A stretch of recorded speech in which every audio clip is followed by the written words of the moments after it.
Ah, tô aqui com a filha do Generci, que eu adoro muito. A maior jornalista de Lourdes, né? Bondade dele, olha, é o máximo. Jornalista de internet, ó, fantástica. Vou ter umas aulinhas com ele, hein? Que isso. Pessoal, ele é o José Carlos Ângelo Sintra. Querido, filho do senhor Diodato, da Dona Wanda, muito querido. Irmão do Ismael é muito querido, né? Sim, da Ivete. Da Ivete. Seus pais são pessoas... Dona Wanda está viva, o senhor Diodato infelizmente já faleceu, mas pessoas muito marcantes da cidade aqui de Lourdes. Vou fazer uma entrevista com ele e nós vamos bater um papo. Legal, melhor assim, vamos conversar. Vamos conversar, bater um papo e assistam, por favor. Tô esperando. É Clarice Corraucha e José Carlos Ângelo Sintra estão prestigiando o quarto boi no rolete aqui em prol da casa Vovó Jerônima. E é o primeiro que você vem? É o primeiro, né? E o que tá achando? Ótimo, uma maravilha. Por que decidiu? Você mora longe, né? Moro lá em São Carlos, Mas... mais de 300 quilômetros. E de repente deu vontade de matar a saudade da terrinha? Também porque a Vovó Jerônima é minha vovó, né? Sim. E a oportunidade de rever minha mãe, os parentes, minha irmã. Ele, pra quem não lembra, o pessoal da geração mais nova, você é filho do senhor Diodato, querido do senhor Diodato e Dona Wanda. Sou nascido aqui em Lourdes. Sim. Na época Lourdes era município de Buritama, né? Turiúba? Não, era de Buritama. Ah, é? Era. Pertenceu a Buritama, depois pertenceu a Turiúba? A ordem eu não sei, mas é... Nossa, olha aqui a gente sabendo da história de Lourdes, olha que interessante, não sabia dessa parte. E meu pai era ferreiro, então eu me lembro muito bem da infância aqui, preparando as coisas de ferro. Aliás, ele teve um acidente, perdeu o olho trabalhando, né? Botava o ferro na forja e aí batia e uma fagulha, um pedaço, foi no olho. Mas muita saudade, tempos bons. Vocês foram pra escola juntos? Ela é novinha. Quem foi sua primeira professora? Ah, a professora Jaira. A professora Jaira que mora lá em Buritama, de vez em quando eu falo com ela, de vez em quando eu me encontro com ela. É uma paixão, porque ela é muito lúcida, enfim, uma pessoa cativante. E o seu, Clarice? A primeira professora chamava Urânia. Urânia? Ah, o nome da cidade próxima aqui.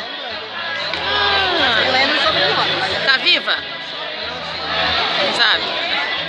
E vocês, na época que vocês estudaram, era assim, o primeiro, segundo, terceiro ano, tudo junto?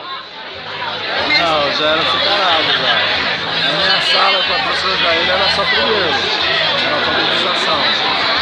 E o seu? Eu acho que minha sala primeiro também só era a primeira série, mas segunda, terceira Juntava, juntava. E onde era localizada a escola? Porque vocês então foram depois da época do tio Bernardino, que foi o primeiro professor de Lourdes. Vocês foram bem depois, né? Onde é a escola, Não, é onde é a prefeitura. A prefeitura. Ah, sim. Tinha uma árvore grande lá que vocês brincavam, deveria ser, porque eu sempre lembro que falavam da árvore, né? Ah, e qual que era a brincadeira favorita de vocês naquela época? Agora jogar pedrinha. Pedrinha, era coisa com estilingue, como é que era? A biroca, né? Era coisas assim bem simples, né? E conta o que é jogar pedrinha, porque o pessoal hoje em dia não sabe o que é isso. Isso, como se Saquinho, né? era um saquinho, 5 saquinhos, a gente jogava com a mão. Era uma competição, um jogava com o outro. Ah, e era colecionar a figurinha, e aí a brincadeira era o bafo, né? Conhece o bafo? Sei. Eu punha a figurinha, ela punha, quem conseguia virar pegava tudo. Né? Hoje em dia ainda tem essa, né? Tem, não sei. Tem. As crianças batem aqui na escola. Ah, tá, então Pois- voltou. É. E merenda, lembra da época do merenda? Você tinha que levar comida, como é que era? Eu tenho uma paixão até hoje, não é exatamente a merenda, mas a escola servia leite em pó, leite ninho. É? E eu adorava tanto que até hoje em casa eu não tomo leite nem de saquinho, nem de garrafa, nem de nada. Eu compro o pó e faço o leite. Né? Olhando assim é absurdo, porque numa época em que havia produção de leite na região, o Estado podia comprar, né? Mas não, ele trazia as latas de leite em pó para servir para as crianças. E era o leite mais gostoso que eu já tomei na minha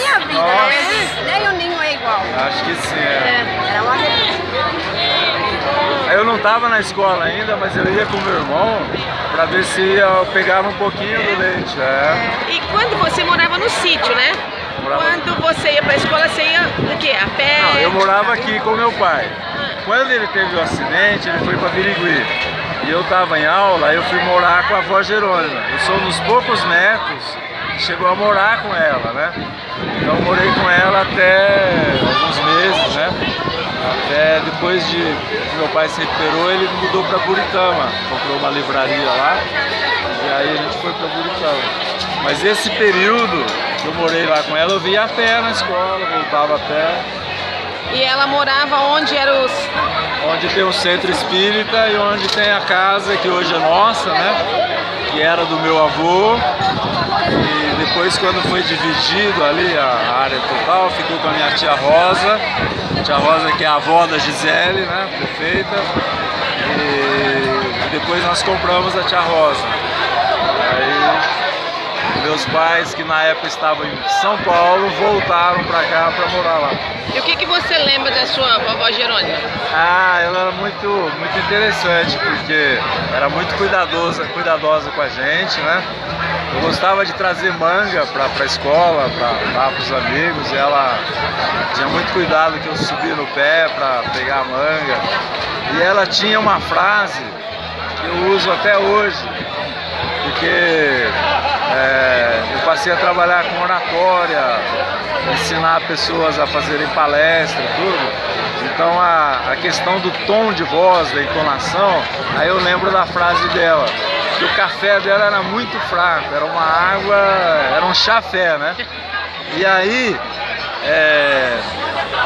o que ela gostava é que algum neto reclamasse, porque aí era a oportunidade dela falar assim, café fraco é bom para poupar pó, é bom para poupar pó, para economizar pó, né? Então ela, quando ninguém falava nada, ela ficava esperando que alguém falasse para ela entrar com a frase, né? Então hoje eu uso essa frase para dizer a importância da entonação, da dicção, né? Porque se você falar muito rápido as pessoas não entendem, né? É bom para poupar pó, né? Mas ela era cativante, a vovó. Nossa, cabelo muito comprido, cabelo muito preto até morrer. Então meu pai também praticamente não teve cabelo branco, né? Eu já tenho, mas por causa da influência da minha mãe. Mas se fosse só pela minha avó, cabelo preto até... E o seu Diodato, seu pai, foi a primeira pessoa que abriu uma livraria em Buritama? Não, ele comprou, na verdade, olhando para trás, aquilo lá era um bazar. Porque era assim, na época de começar o período escolar, vendia caderno, livro. Na época de Natal, vendia artigos de Natal. Festa junina, vendia artigos de festa junina. Vendia a época das mães, na época eram cartões de Natal. Época do dia dos namorados e tal. Então era, dependendo do ano, era o produto que tinha lá. Ele colocou livraria 3 de outubro, porque 3 de outubro era o nascimento dela, da vovó Jerônima. Mas não era só uma livraria, era um bazar mesmo. Ele comprou de outro, então o que ele fez foi colocar o nome de livraria que não era. Então, por isso é considerada a primeira livraria. Uma das características do seu pai que eu lembro muito, e é muito marcante, que ele gostava sempre de ler.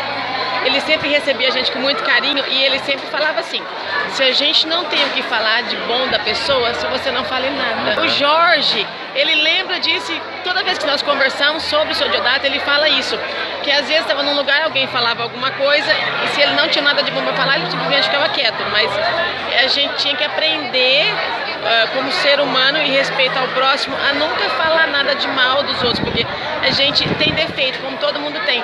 Ser um espírito iluminado, né? Eu acho... Ele era muito conciliador, né? Sim. Então eu falo assim, eu tive um baita professor. Eu só não sou melhor por culpa do aluno, porque o professor era bom. Sim, maravilhoso seu pai. Era incrível, assim. Né? E eu, assim, aprendi muita coisa legal com ele, né? Quando ele comprou a livraria, eu tinha 8 anos. Com 6 anos, eu já catava algodão com a minha mãe, porque ela era uma baita catadora de algodão.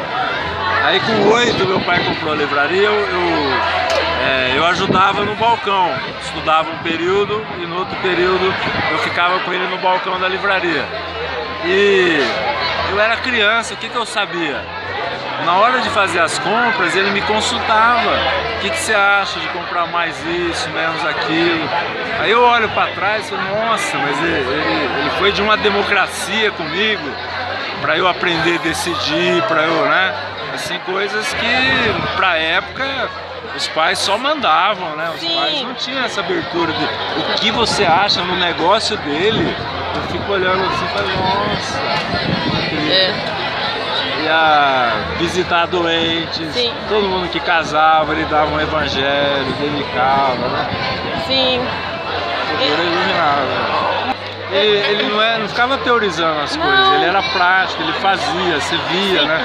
O jeito dele, a conduta dele, né? Sempre recebi com carinho, tivesse fazendo o que estivesse fazendo, ele parava, ia lá, dava atenção. Só do fato de sentar, conversar com ele, né?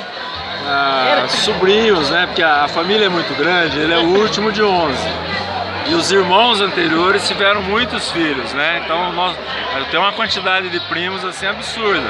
E muitos foram para longe, para São Paulo e tudo. E quando vinham para Birigui, para Buritã, para Araçatuba, todos faziam questão de visitá-lo, de cumprimentá-lo. E todos falam com a gente que tem saudade da época de ir lá conversar com ele, né? Até das pessoas que não são parentes. Também, eu não sou parente de sangue, mas a gente tem saudade da pessoa da minha infância.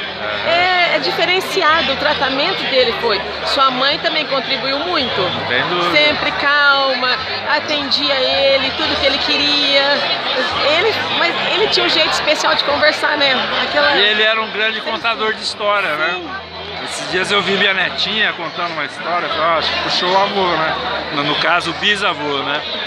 E minha mãe até reclamava, porque, claro, ele contava uma história para um grupo de pessoas, vinha outro grupo, ele contava ela. Vai contar de novo, mas era sempre prazeroso, a gente podia ouvir a mesma história 20 vezes e a gente nunca cansava. E você se emociona também, né? Falando assim, ó. A gente lembra da época de criança, é uma coisa gostosa, né? É muito bom ter você aqui, fico feliz. Obrigado. Você conta um pouquinho do seu canal, por favor. Como você começou a entrar pro rádio? Por que você gosta? Tem tudo a ver aqui com Lourdes, com Buritama, né? Porque criança, qual que era o lazer que a gente tinha? Era ir nadar na lagoa, né? E nos shows dos circos que passavam por aqui.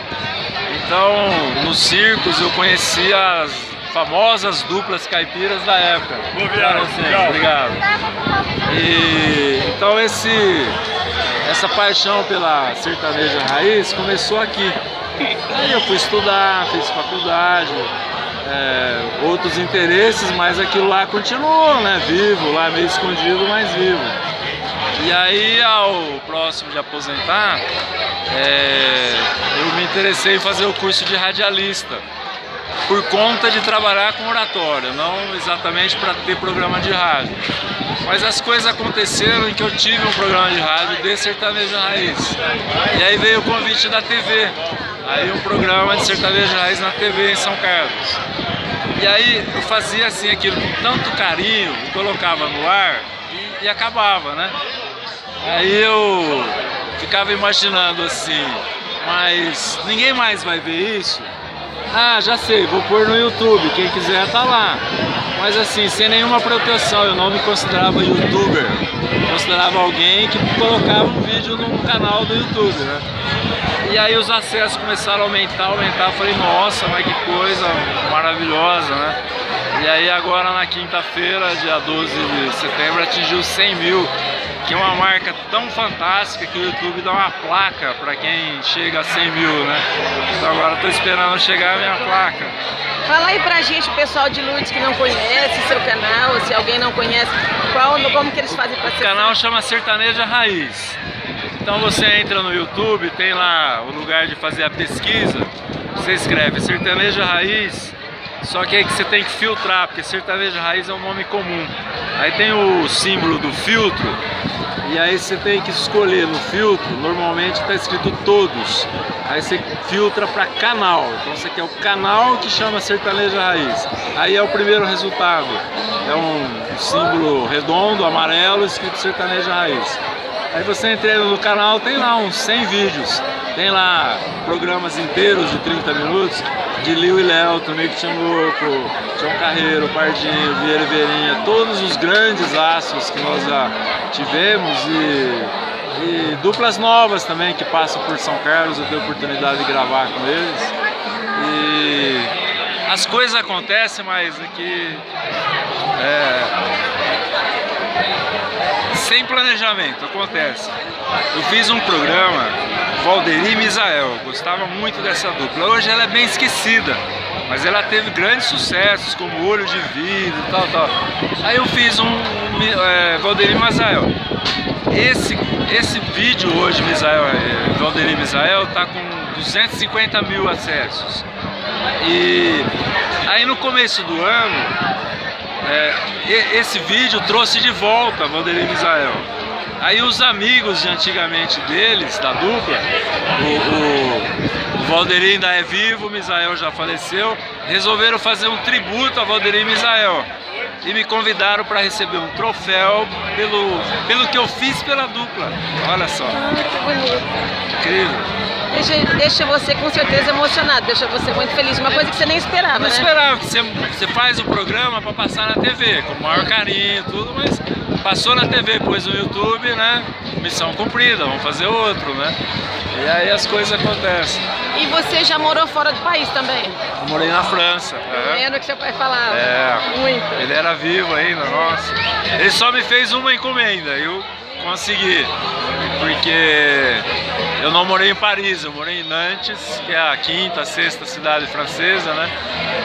Mas claro, de vez em quando eu ia a Paris. Aí ele falou, só quero uma coisa, eu quero uma foto do túmulo de Kardec. Aí eu fui lá e tirei a foto pra ele. E por quantos anos você morou lá? Morei um ano.